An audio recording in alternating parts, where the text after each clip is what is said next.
علماء کرام معزز سامعین و سامعات السلام علیکم ورحمۃ اللہ وبرکاتہ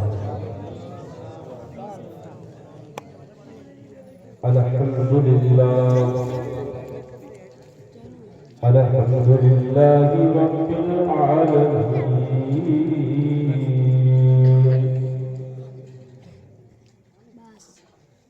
والعاقبۃ للمتقین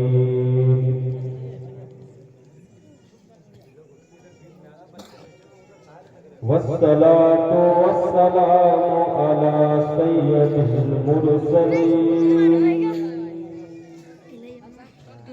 وعلى آله وأصحابه أجمعين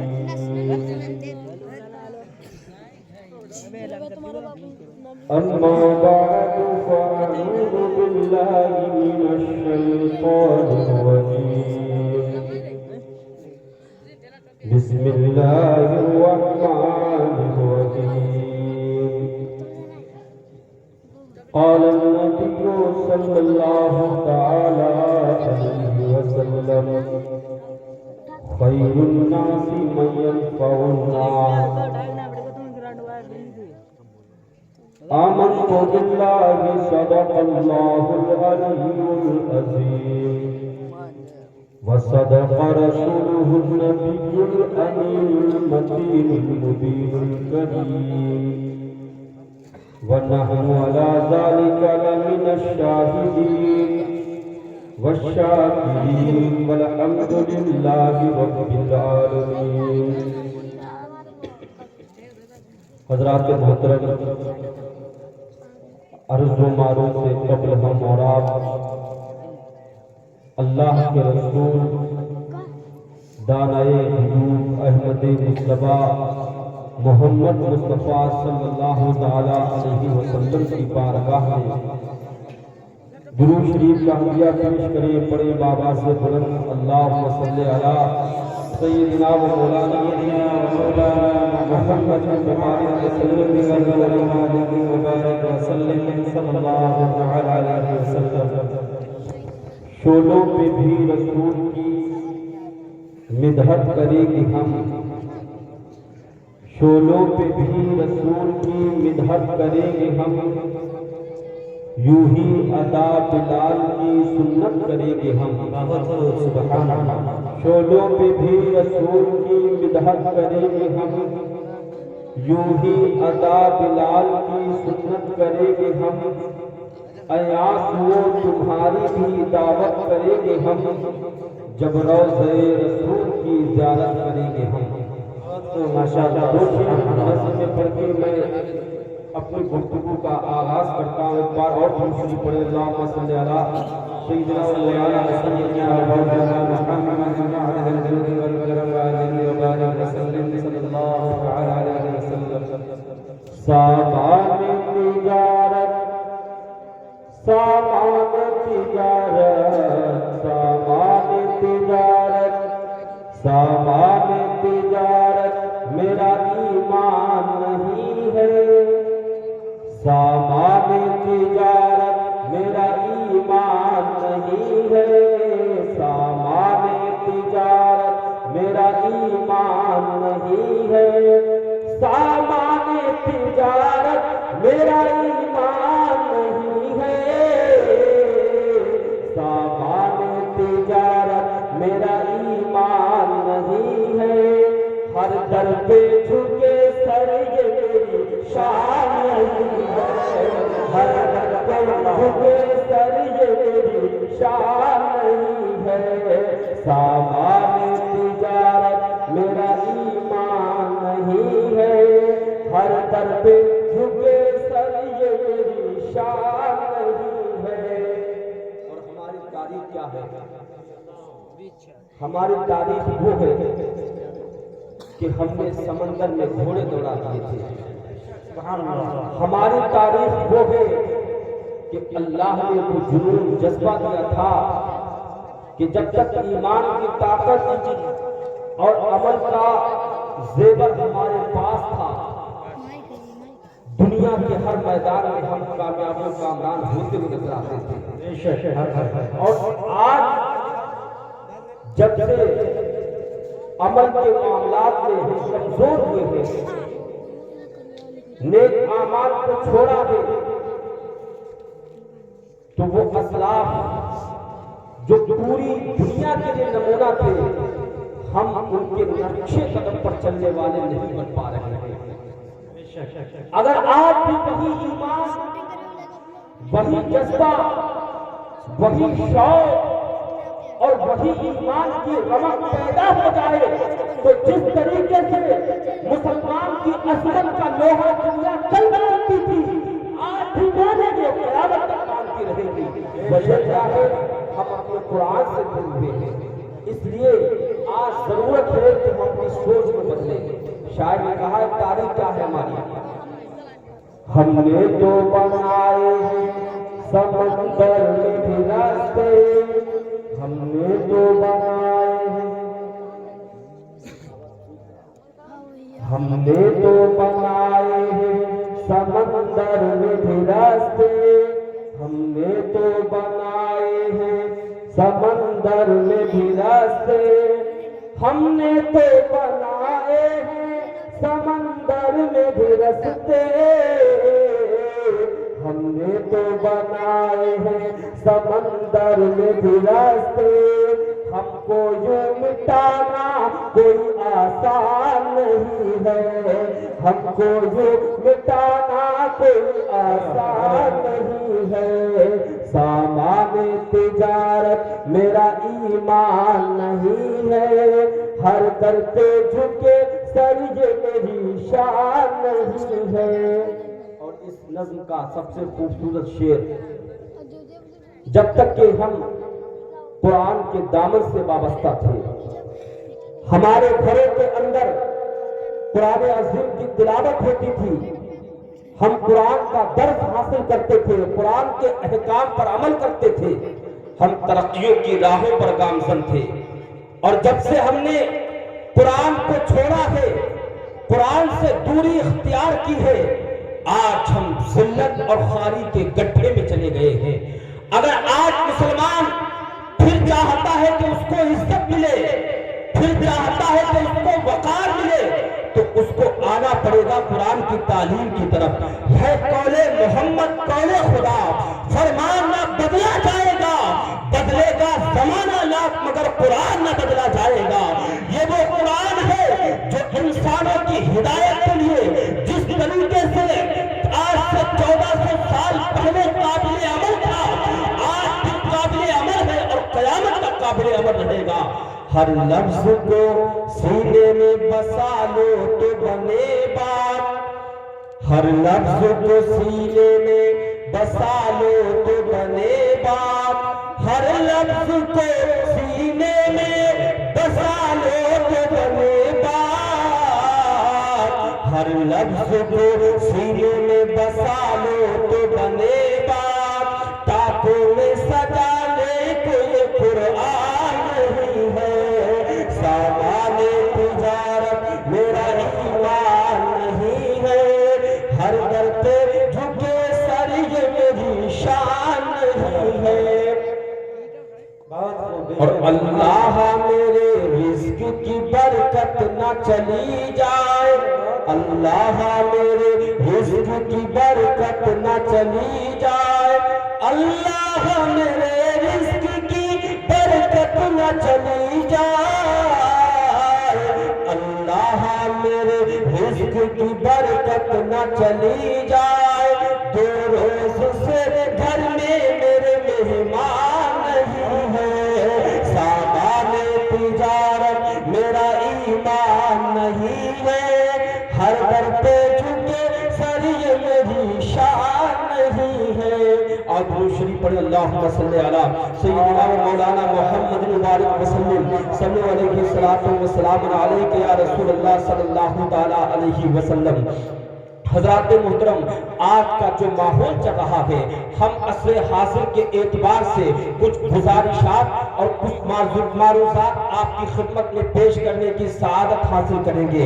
آج جیسا وقت ہے، مسلمانوں پر جیسا وقت آیا ہے، آج جیسے حالات ہیں، ان حالات کو پیش نظر رکھتے ہوئے ہم کچھ باتیں آپ تک پہنچانے کی کوشش کریں گے۔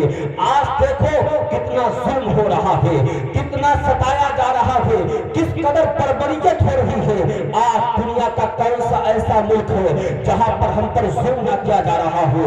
آج کون سا ایسا ملک ہے جہاں پر ہمارے بچوں کو نیزے کی انیوں پر اچھال کر آسمانی فضاؤں میں نہ پھینکا جا رہا ہو؟ آج کون سا ایسا ملک ہے جہاں پر ہماری عزت کے ساتھ کھلواڑ نہ کیا جا رہا ہو؟ میں آپ سے پوچھنا چاہتا ہوں، مسلمان وہ تھا جس کی بڑی عزت تھی، جدھر نکل جاتا تھا لا الہ الا اللہ کے جھنڈے گڑھاتے تھے، جدھر نکل جاتا تھا جو لوگ دیکھ کر ان کے دل تھرا جاتے تھے، جدھر نکل جاتا تھا کفر کے کلیجے دہل جاتے تھے۔ ایک زمانہ ایسا بھی آیا تھا کہ ہماری یہ شان تھی کہ ہم جس طرف جاتے تھے اپنی عظمت کے پرچم لہراتے ہوئے نظر آتے تھے۔ آج کیا بات ہے، ہر کوئی ہمیں فٹ بال بنائے پھر رہا ہے۔ آج کیا بات ہے، ہر کوئی ہمارے خون کا پیاسا ہے۔ آج کیا بات ہے کہ دنیا کا ہر شخص ہماری عزت کے ساتھ کھیلنا چاہتا ہے۔ وہ بھی مسلمان تھے، وہ بڑی عزت کی زندگی گزارا کرتے تھے، عزت کے ساتھ رہتے تھے، ان کی عظمت تھی لوگوں کے دل کے اندر۔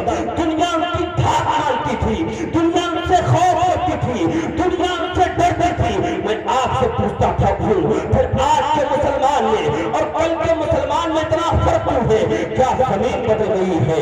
کیا آسمان بدل گیا ہے؟ کیا سورج بدل گیا ہے؟ کیا ستارے بدل گئے ہیں؟ تو جواب ہوگا نہ زمین بھی بدلی ہے، نہ آسمان بدلا ہے، نہ سورج بدلا ہے، نہ ستارے بدلے ہیں، بدلا ہے تو صرف مسلمان بدلا ہے۔ جب تک کہ مسلمان نبی کے طریقے پہ عمل کرتا تھا، دنیا پہ حکومت کرتا تھا، دنیا کے پردے پر اپنی عظمت کا پرچم لہراتا تھا۔ آج جب مسلمان عمل سے دور ہوا ہے، علم سے دور ہوا ہے، تقوی سے دور ہوا ہے، پرہیزگاری سے دور ہوا ہے، خوف الہی سے دور ہوا ہے، آج دنیا کی ہر قوم اپنے قدموں کی فٹ بال بنانا چاہتے ہیں۔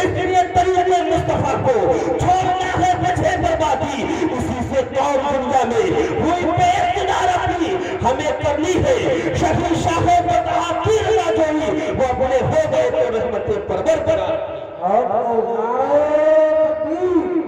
نعرہ رسالت جشن میلاد النبی و جشن غوث الورا مسلک اعلیٰ حضرت علماء اہل سنت سیدی سرکار سید اویس مصطفیٰ واسطی صاحب قبلہ نعرہ تکبیر نعرہ رسالت دنیا ظلم تو کر سکتی ہے لیکن اسلام کی شعاعوں کو بجھا نہیں سکتی ہے اسلام وہ سورج ہے جو جس طریقے سے آج سے 1400 سال پہلے چمک رہا تھا آج بھی چمک رہا ہے اور ہمارا ایمان و عقیدہ ہے کہ قیامت تک چمکتا رہے گا کیونکہ دھوپوں سے اس پر کوئی فرق پڑنے والا نہیں ہے مٹتا وہ ہے جس کو دنیا کے لوگ بناتے ہیں مٹتا وہ ہے جس کو وزیر بناتے ہیں مٹتا وہ ہے جس کو بادشاہ بنائے اسلام کو بنانے والا اسلام کو بھیجنے والا ہمارا رب ہے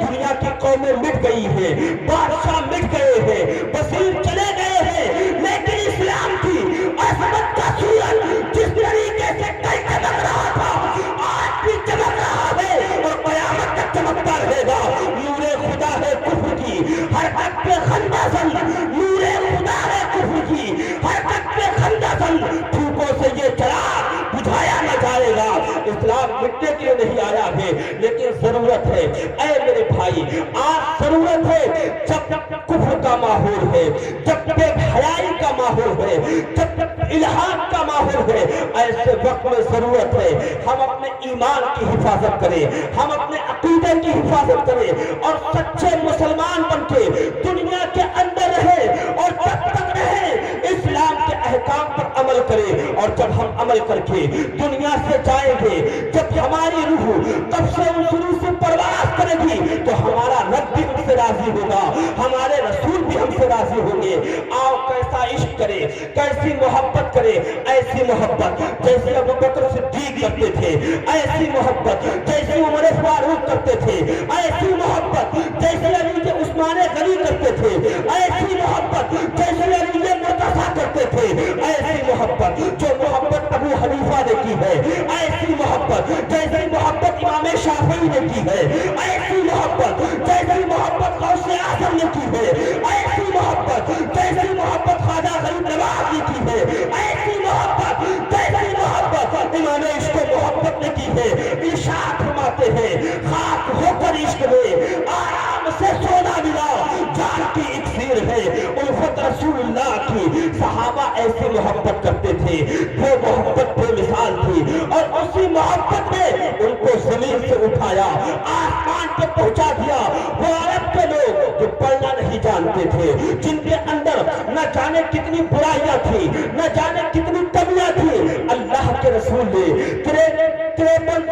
اللہ کے رسول نے 23 سال کی زندگی کے اندر جس میں آپ نے تبلیغ کی ہے لوگوں تک ایمان پہنچایا ہے لوگوں کی اصلاح کی ہے 23 سال کی زندگی کے اندر آپ نے عرب کی کایا پلٹ کے رکھ دی وہ عرب جو اپنے بچوں کو زندہ گاڑ دیتے تھے وہ عرب جو شراب کے رسیا تھے وہ عرب جن کے اندر نہ جانے کتنی خانیاں تھی اللہ کے رسول نے 23 سال کی مدت کے اندر ان کے دل بدل گئے تھے اور عالم یہ تھا ایک عرب کے آدمی نے بول بالا کر دیا خاک کیسے لوگوں ہم دونوں ایک سرجا کر دیا خود نہ تھے جو راہ پر اوروں کے ہاتھی بن گئے جان نظر بھی جس نے مردوں کو مچھیا کر دیا نعرہ تکبیر نعرہ رسالت مسلک اعلیٰ حضرت علماء اہل سنت نعرہ تکبیر نعرہ رسالت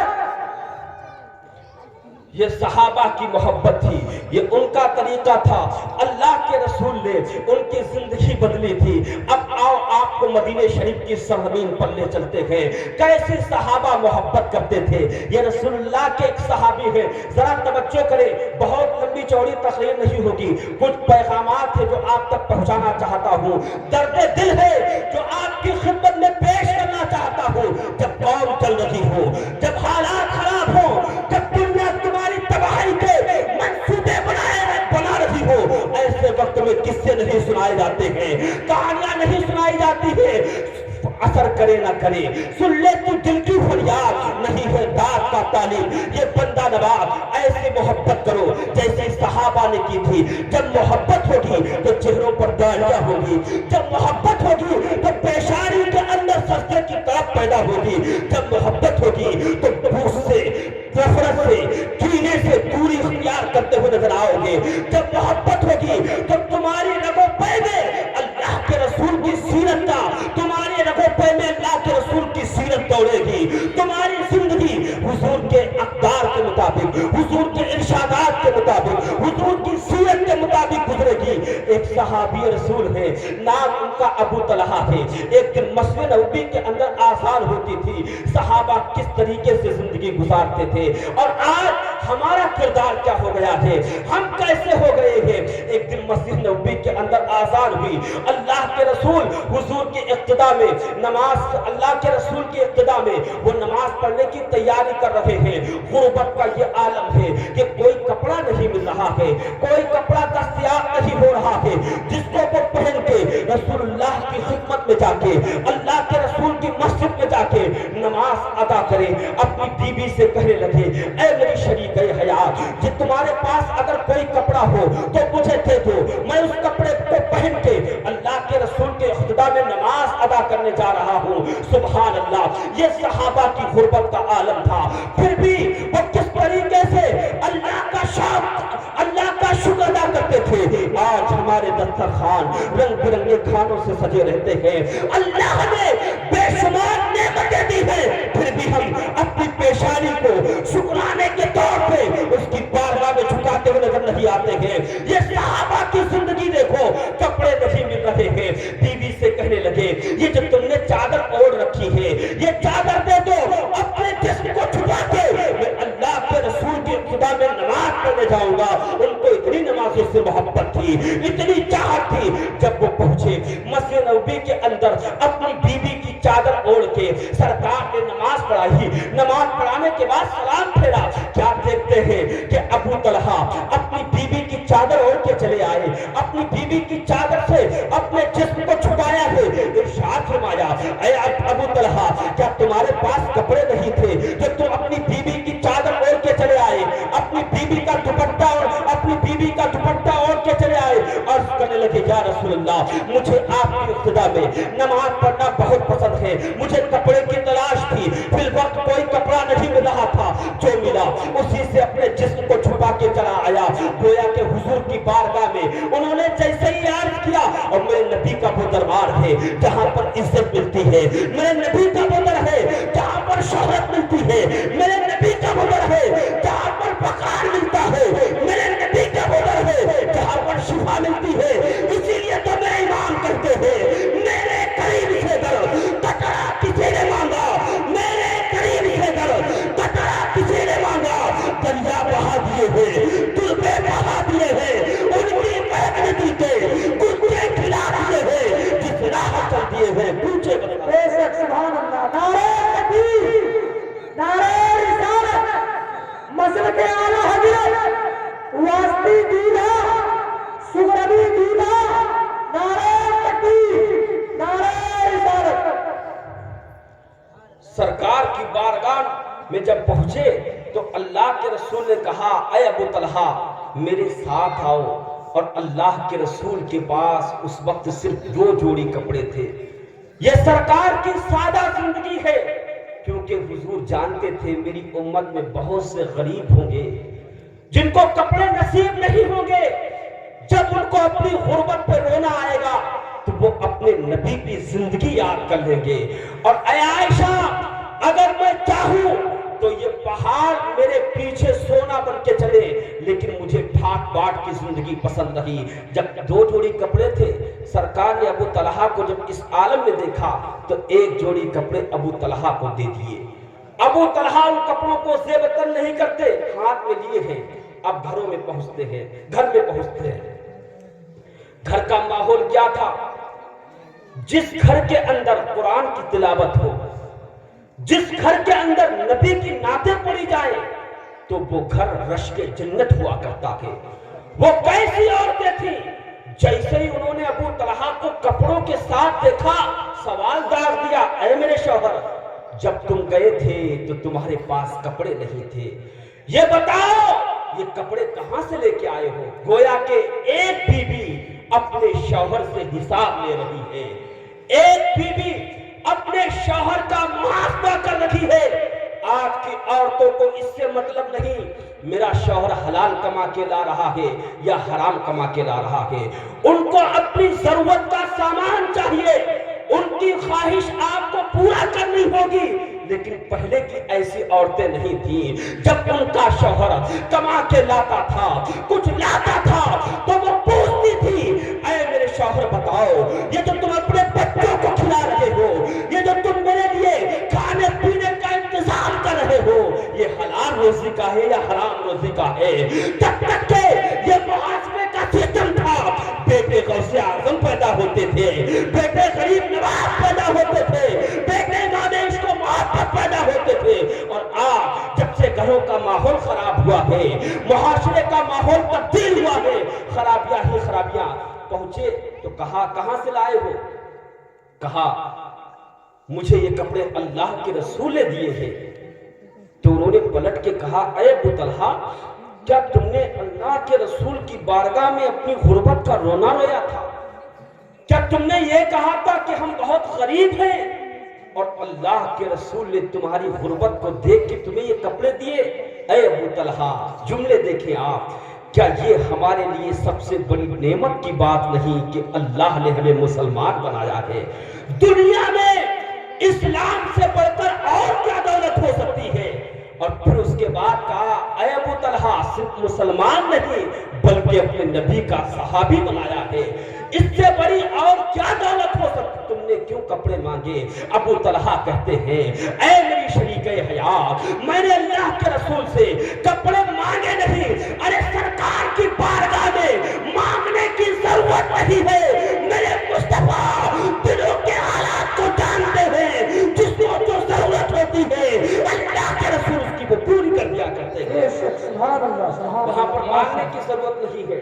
اور اس کے بعد جو جملے کہے وہ سنے، اے ام طلحہ تم کیا سمجھتی ہو میں یہ کپڑے پہنوں گا استعمال کروں گا؟ نہیں، بلکہ یہ کپڑے میں تمہارے پاس امانت کے طور پہ رکھ رہا ہوں۔ یاد کرو وہ وقت جب موت کا فرشتہ میرے پاس آ جائے گا، میری روح قبض عنصری سے پرواز کر جائے گی، لوگ میرے دفن کا انتظام کرنے لگے، کفن کا انتظام کرنے لگے۔ اے ام طلحہ میں تم کو یہ کپڑے دیتا ہوں، جب میرے لیے کفن کا انتظام ہونے لگے تو تم مجھے نئے کپڑوں میں کفن مت دینا، بلکہ اللہ کے رسول نے جو کپڑے مجھے دیے ہیں انہی کپڑوں میں مجھے کفن دینا۔ اللہ کی ذات سے امید ہے اللہ تعالیٰ اپنے محبوب کے کپڑوں کے صدقے میں ابو طلحہ کی مغفرت فرما دے گا۔ مجھے اللہ کی ذات سے امید ہے اللہ رب العزت حضور کے کپڑوں کے صدقے میں میری مغفرت فرما دے گا۔ اور اس کے بعد کہا، اے ام طلحہ جب قبر میں میری فرشتے آئیں گے اور مجھ سے پوچھیں گے، اے ابو طلحہ بتاؤ تمہارا رب کون ہے؟ تو میں کہوں گا میرا رب اللہ ہے۔ فرشتے پوچھیں گے تمہارا دین کیا ہے؟ میں کہوں گا میرا دین اسلام ہے۔ اور جب سرکار کی صورت دکھا کے فرشتے مجھ سے پوچھیں گے تم ان کے بارے میں کیا عقیدہ رکھتے ہو، کیا کہتے ہو، تو میں اس وقت کچھ نہیں کہوں گا، صرف اتنا کہوں گا، اے فرشتوں تم مجھ سے پوچھتے ہو یہ کون ہے؟ یہ جو میرے جسم پہ کپڑے ہیں یہ کپڑے گواہی دے رہے ہیں میں عاشق رسول ہوں، میں رسول اللہ کا دیوانہ ہوں، میں اپنی محبت کی طرح دنیا سے لے کے آیا ہوں۔ یہ کپڑے کوئی عام کپڑے نہیں ہیں، یہ وہ کپڑے ہیں جو اللہ کے رسول نے مجھے عنایت کیے تھے۔ یہ صحابہ کی محبت تھی، گویا کہ وہ کفن اپنا سرکار کے کپڑوں کا بنا رہے ہیں اور کہہ رہے ہیں اللہ تعالیٰ اسی کے صدقے میں میری مغفرت فرما دے گا۔ درود شریف پڑھیں، اللہم صلی علی سیدنا و مولانا محمد مبارک وسلم، صلو علیہ الصلوۃ والسلام علیک یا رسول اللہ صلی اللہ علیہ وسلم۔ پہلا پیغام میری تقریر کا یہ ہوا۔ دوسری چیز یہ ہے کہ اپنے اندر تقویٰ پیدا کریں، اللہ کا خوف پیدا کریں، کیونکہ جب